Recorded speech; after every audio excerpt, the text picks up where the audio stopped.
Israel और Hamas के बीच जंग के चलते गाजा में हालत दिन ब दिन खराब होते जा रही है। विश्व खाद्य कार्यक्रम WFP ने चेताया है कि गाजा में अकाल जैसे हालात हैं और करीब 70,000 बच्चे गंभीर कुपोषण के शिकार हैं, जिन्हें तत्काल इलाज के लिए अस्पताल में भर्ती करवाया गया है। लेकिन कुछ ऐसे भी हैं जिन्हें अस्पताल में इमरजेंसी में रखा गया है, लेकिन कुछ ऐसे भी हैं जिन्हें तत्काल इलाज की जरूरत है। नमस्कार, मैं हूं आपके साथ ममता तिवारी। आप देख रहे हैं न्यूज़ 18 का डिजिटल प्लेटफॉर्म। गाजा में हालत दिन ब दिन खराब होते जा रही है। अंतर्राष्ट्रीय मानवता से जुड़ी 100 से अधिक संस्थाओं ने एक संयुक्त बयान जारी कर ये चेतावनी दी है कि गाजा में भूख, बीमारियां और पानी की भारी कमी के कारण लोगों की हालत गंभीर है। बयान में इजराइल से तुरंत नाकाबंदी हटाएं और जरूरी सहायता पहुंचाएं की चेतावनी दी गई है।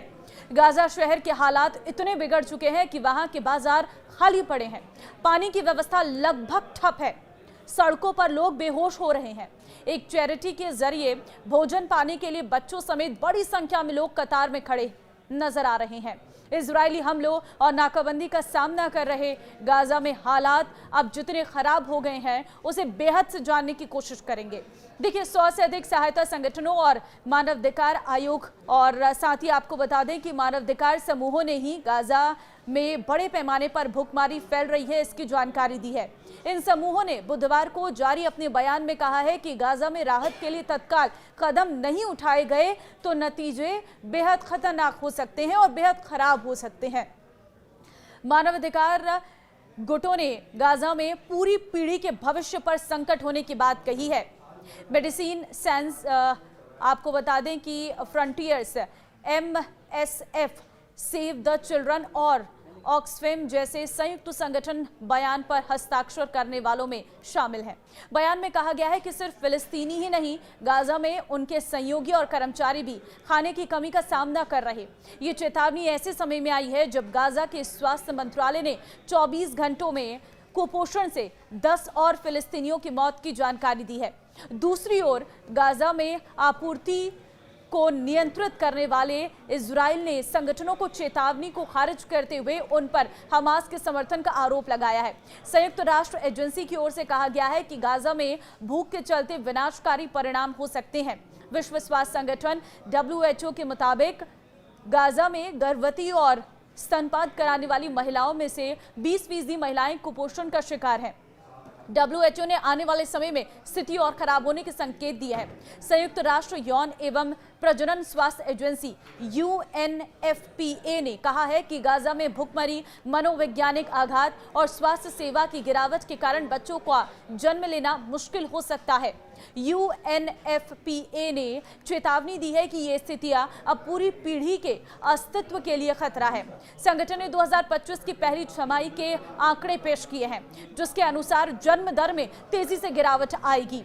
UNFPA ने जनवरी से जून तक 220 माताओं की मौत दर्ज की है। ये 2022 में दर्ज मातृ मृत्यु से 20 गुना अधिक है। अमेरिका के विशेष दूत स्टीव विटकॉफ जल्द ही गाजा में युद्ध विराम के प्रयासों को लेकर यूरोप और कतर का दौरा करेंगे और इसका उद्देश्य है किसी तरह से बातचीत के जरिए संघर्ष विराम और मानवीय सहायता बहाल की जा सके। गाजा में भूखमरी और निर्जलीकरण की स्थिति पर वैश्विक स्तर पर नाराजगी और चिंता जताई जा रही। मानवाधिकार संगठनों, UN एजेंसियों और मध्य पूर्व विशेषज्ञों का कहना है कि इस संगठन को राजनीतिक बहस नहीं बल्कि मानवीय त्रासदी के रूप में देखना चाहिए। इजराइल पर अंतर्राष्ट्रीय दबाव बढ़ रहा है कि वो नाकेबंदी हटाकर मानवीय सहायता को अबाध रूप से पहुंचने दे। संयुक्त राष्ट्र सुरक्षा परिषद आने वाले दिनों में गाजा की स्थिति पर विशेष बैठक बुला सकती है। अमेरिकी विशेष दूत स्टीव विटकॉफ की कतर और यूरोप यात्रा से उम्मीद है कि युद्ध विराम वार्ता को गति मिलेगी। WHO और WFP जैसी संस्थाएं अब सीधे हवाई मार्ग से सहायता भेजने के विकल्पों पर विचार कर रही है। इजरायली मीडिया में भी अब इस विषय पर मतभेद सामने आ रहा है। कुछ विशेषज्ञों ने कहा है कि सरकार की रणनीति पर सवाल उठाए जा रहे हैं। ड्रोन ट्रैकिंग सिस्टम और ब्लॉकचेन आधारित राहत वितरण पर चर्चा शुरू हो गई है। लंबे युद्ध और भूख से गुजर रहे बच्चों पर PTSD और मानसिक बीमारी के मामलों में तेजी आ गई है। क्या इजराइल की नाकेबंदी हमास को कमजोर कर रही है या आम लोगों को निशाना बना रही है? ये भी एक बहुत बड़ा सवाल है। अमेरिका और यूरोप के मुस्लिम मतदाताओं में नाराजगी देखने को मिल रही है और इस नाराजगी बढ़ने के कारण राजनीतिक दलों का रुख बदलने का दबाव हो सकता है। इजराइल द्वारा सभी क्रॉसिंग बंद कर दिए जाने के कारण पिछले 4 महीनों से गाजा में ना तो आटा, ना ही बेबी फूड और ना ही चिकित्सा सहायता पहुंच पाई है। रोटी जो कभी रोजमर्रा की जरूरत हुआ करती थी, अब एक फुसफुसाती हुई उम्मीद बनकर रह गई है। काला बाजारों में ऐसी कीमतों पर बिक रही है जो किसी भी परिवार के लिए वहन करने लायक नहीं है। गाजा के अस्पतालों ने बताया है कि थकावट और कुपोषण के कारण सड़कों पर बेहोश होने वाले लोगों की संख्या अभूतपूर्व है। गाजा के स्वास्थ्य मंत्रालय के अनुसार इन शरीरों में अब कोई ताकत नहीं बची है। सैकड़ों लोग सिर्फ इसलिए मौत के मुंह में जा रहे हैं क्योंकि उनके शरीर अब भूख नहीं झेल सकते। गाजा के सरकारी मीडिया कार्यालय ने बताया है कि अक्टूबर में अब तक कम से कम 69 बच्चे कुपोषण से मर चुके हैं। अकाल से संबंधित मौतों का आंकड़ा 620 तक पहुंच गया है। 5 वर्ष से कम आयु के 6,50,000 बच्चे गंभीर खतरे में हैं और साथ ही हजारों गर्भवती महिलाएं भी हैं जिन्हें भोजन और प्रसव पूर्व देखभाल की कमी है। 35 वर्षीय अहमद अबू नादा ने कहा है कि अब हमें भोजन की तलाश में नहीं है, हम जीवित रहने की तलाश में हैं। हम रोटी का सपना देखते हैं, वो भी अब वास्तविक नहीं है। साथ ही उन्होंने आगे ये भी कहा है कि गाजा के 24 लाख लोग जीवित नहीं हैं, हम सहन कर रहे हैं।